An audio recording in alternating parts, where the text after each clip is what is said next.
Welcome to Inside the Taubman Approach. I'm Dr. Benjamin Harding, and on today's episode, we welcome the brilliant pianist, Dr. Marcus Ostermiller. Be sure to check out the show notes. Visit our website, GolandskyInstitute.org, and let's get into today's episode. Marcus Ostermiller, welcome to Inside the Taubman Approach. Why, thank you. Marcus, how did you come to know about the Taubman Approach? Well, I, like many people who found this work, was injured after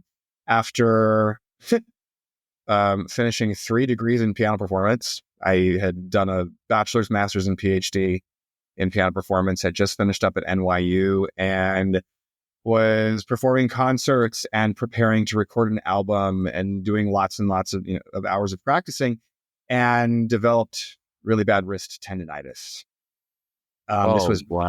This was back in like I think it was 2016 when I first started feeling that. And it kind of like torpedoed my playing. I had to completely stop. It became chronic. Physical therapy wasn't fixing it. I tried acupuncture. I tried like a million different things, and it just was not going away. I would be able to play. It's not like I was completely incapacitated, but when I would sit down to play, I would feel this tightness happening in my wrist that would pretty much start to lock me up after about 10 minutes of playing, So that was rather devastating, as anyone who is a pianist can attest to. Having your artistic identity sort of stripped away from you in that way is something that either we can't fathom or is like, one of the most traumatizing things I think you can imagine as if somebody who, who this is their identity. So anyway, long story short, all of that happened. And my wonderful friend Walter had met Bob Durso, who was one of the Golandsky Institute's faculty. And he had been having some lessons with him and had been raving about how his technique had gone through the roof. And I mean, I could attest to this. I had seen Walter's playing. And I was like, wow, you really like playing like a champ these days.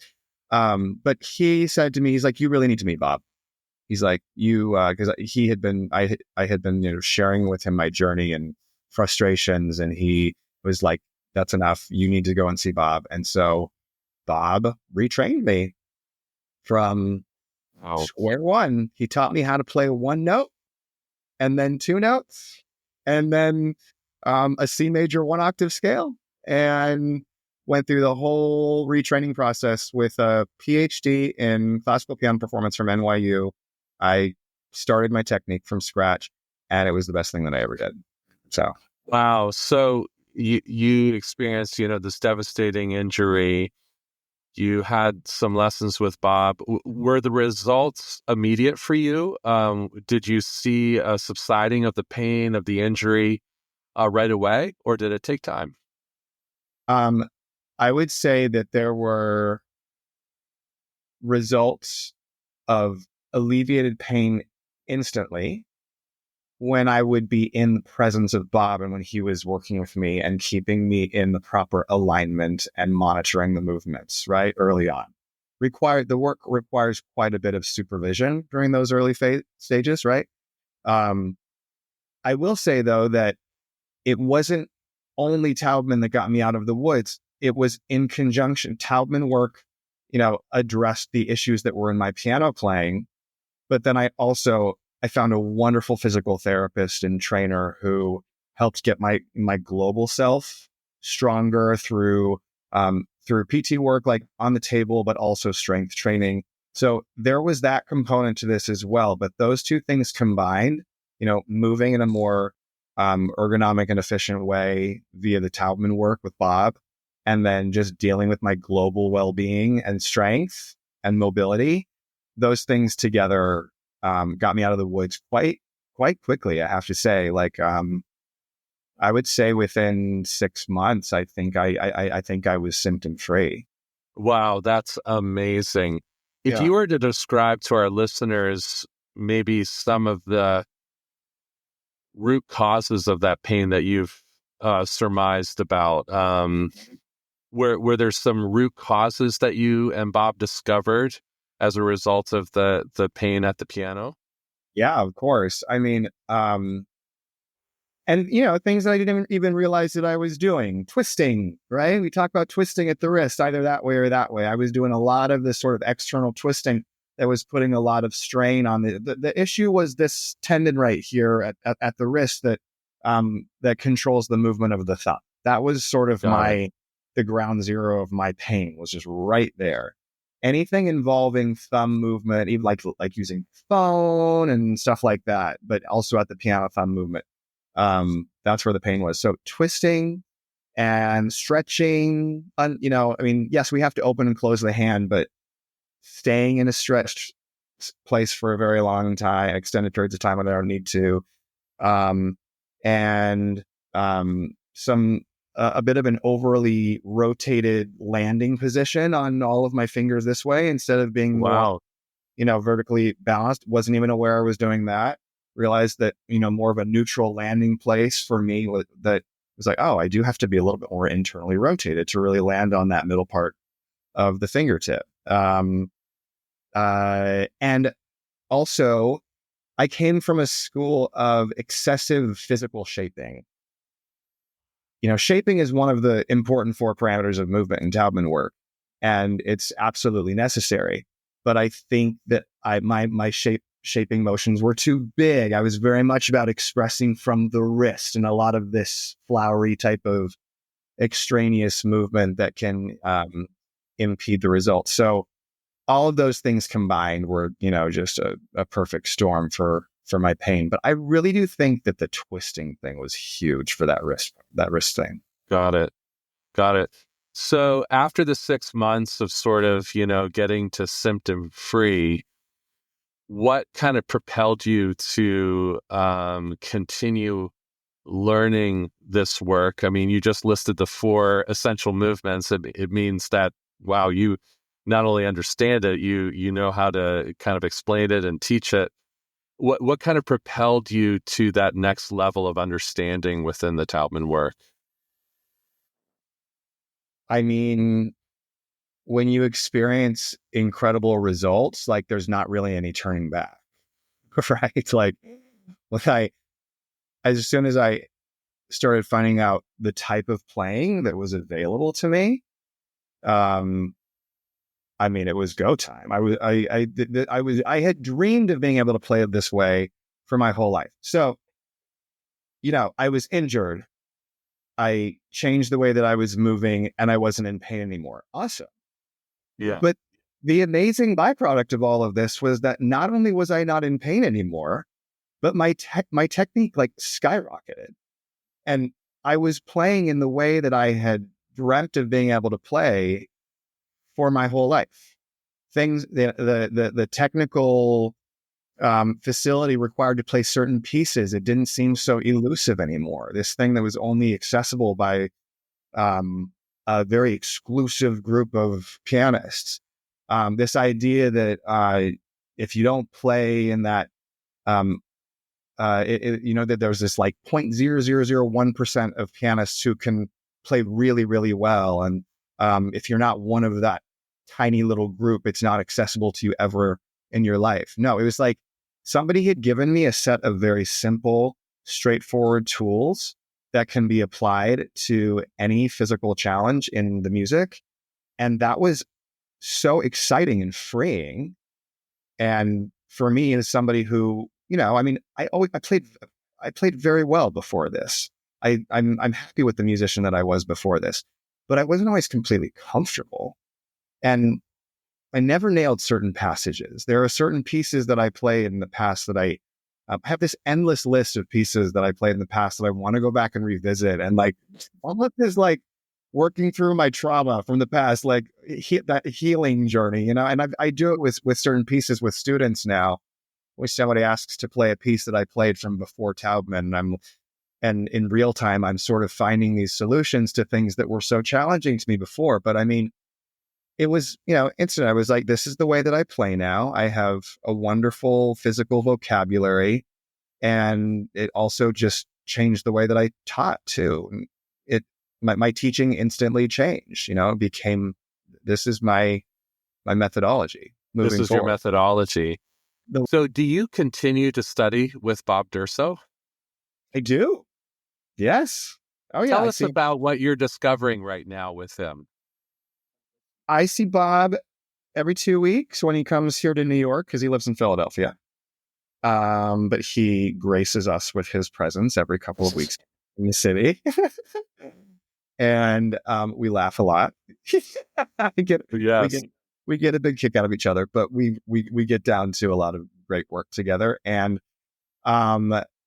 it's amazing how the work never ends. And I kind of give him shit when we have lessons together. I'm like, oh wow, you really do still know what you're talking about. Like he continues to uncover little new things. Or I will say they're not usually new.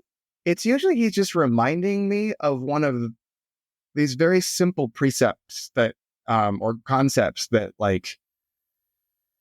that you understand differently with every passage that you solve, right? But it's always back to basics.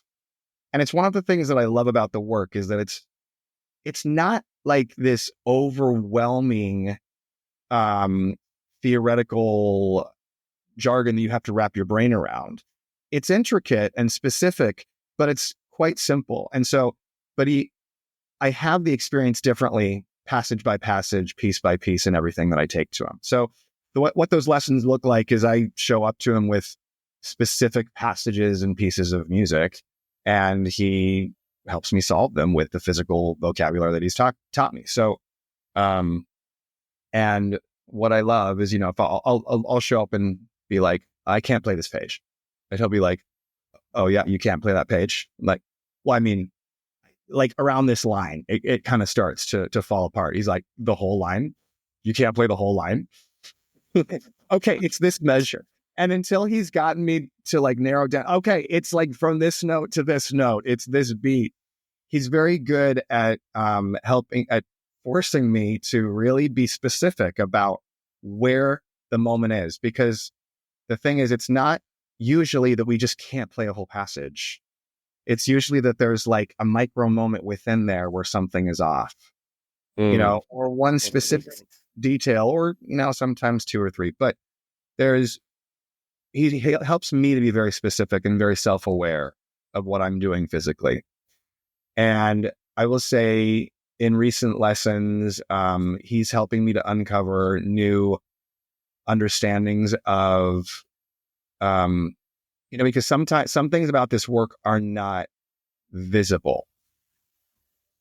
Like to him, it can look like things are very aligned in what I'm doing. And the rotation's all there, the shaping is there, whatever, that everything, all of the elements are visibly there. But there's something beneath the surface that's not working.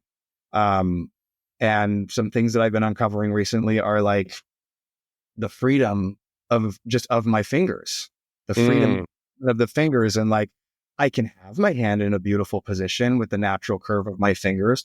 But if there's any sort of held quality within that is restricting motion, that's an interesting thing that can get in the way of things. I feel like my physical experience of rotation will continue to evolve for the rest of my life. I can't remember if it was a Bob Durso quote or if it was Bob quoting Dorothy Taubman, but he said one time to me, he's like, your experience of rotation 1 month into the work is completely different than it is a year into the work, is completely different than it is to 5 years into the work, et cetera. And I'm definitely having that experience. The way I rotate today or experience rotation, internalized at this point, but the way I experience it is very different than it was a year ago, for sure. Even 6 months ago, maybe, and I'm finding this as I go through this process with my own students as well, that, they have that experience too. So, but he's helping me uncover nuances of shaping. That's such a difficult thing to wrap your brain around and solve in, passage by passage. It's really endless. He has an endless well of wisdom that I'm just going to attack and suck dry as much as I can. Yes, indeed, indeed. Where can folks find more about your career and what you're doing? Give us a sense of where we can find you on the internet, what projects you're up to right now, what's happening in the life of Marcus. Well, I do have a website, marcusostermiller.com. There are some recordings on there, mostly pre-Taubman, actually. So you'll see I really could play before, but it's interesting. Somebody who can play at quite a high level can be hurting themselves, kind of fascinating. Yeah. And I will say that though most of my work right now musically is teaching. My performing life is not very active at the moment. And I will say that's not a forever thing, but that is a muscle that when you don't exercise it, it does atrophy a little bit, So it's not that I have no plan of performing, and I do perform sometimes. It's not, but it hasn't been something that I've been actively pursuing. I've been focusing more on my teaching since I got into Taubman work. And I think that's okay. It's where I feel like I'm at in my musical journey at the moment. And every single one of my students are constantly nagging me to schedule a recital, which is going to happen. But I haven't really been in a hurry to, because I've just been enjoying the exploration of my and my students' experiences at the piano. I guess without the pressures of the performance element. And so you're not going to see a performance calendar on my website right now, but down the road, maybe. Yeah, absolutely. And it's so wonderful that, you are kind of being saturated by this work and allowing this work to just settle in. The high pressures and the high stakes of the performing world sometimes, get in the way of really learning the work slowly and methodically and intentionally. So, yeah, kudos to you. Kudos to you for just taking a moment to really invest in yourself.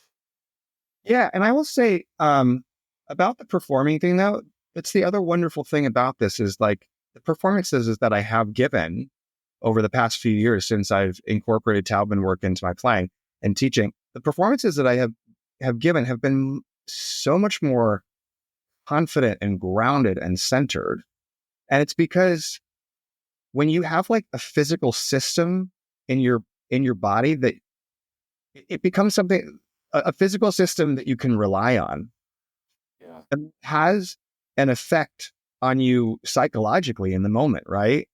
When you have this physical organization of your body, it gives you like an insurance policy. There's no more of that like, oh my God, I hope that I get this. I hope I nail this passage that I'm about to play that I nail like 85% of the time. That 15% is really scary, right? Stability of that 15%. So performing wise, for the performing brain, this work is everything. Yeah. And I have students reporting back to me, they'll go and play in a master class or whatever. And they're like, I have one student in particular who played in a master class recently, and that would have previously been terrifying for her. But she said that she felt completely centered, not nervous, or not nervous in a debilitating way. And it wasn't completely perfect, but that's because we're human. And she had an incredibly positive experience in a performance, right? How wonderful is that? Performing can be so traumatizing for so many of us, right? Yes. The pressure placed on it. So that thing about this work is a true gift. That is so exciting to hear. And dear listener, as you're listening to this episode, I'll be including all of these amazing links of Marcus's career in the show notes, and you can be in contact with Marcus. And if you're in the New York area, why not study with Marcus? That would be fantastic. Yeah. Marcus, I should have also said, I'm sorry, I should have also said I have a social media presence too. Marcus Ostermiller on Instagram, and I don't really use Facebook, even though I'm an elder millennial. I was one of the OG Facebookers. I'm not using that space. But yeah, so I would say the website, and there's the Instagram. So I think people can reach out to me out of those ways. I think one of the really wonderful things about this work is that people come to this already with a depth of musicianship that they're like craving to be able to express, but for some reason can't, right? Have wonderful musical ideas. Also, there's a lot of great teachers out there who can, who will teach an incredible masterclass and encourage you, shape this phrase in this way, do this crescendo, articulate this in this way. And the student's like dying to do it, but can't, right? For whatever reason. And I like to describe this as expressive constipation, because it's like, it's a horrible image, sorry, but it's just the best way that I can describe it. That's the feeling. Like you have this, you're like dying to express this thing or create this type of sound, but your body won't do it. Your body doesn't know how to do it, right? And that's what this work has done for me, and what I see it continually doing for all of my students, where they suddenly are able to free their body up to create the sound that they're wanting to. So, Taubman work gets a bad rep from some people. And I don't think it comes from a place of being truly educated about what the work is, right?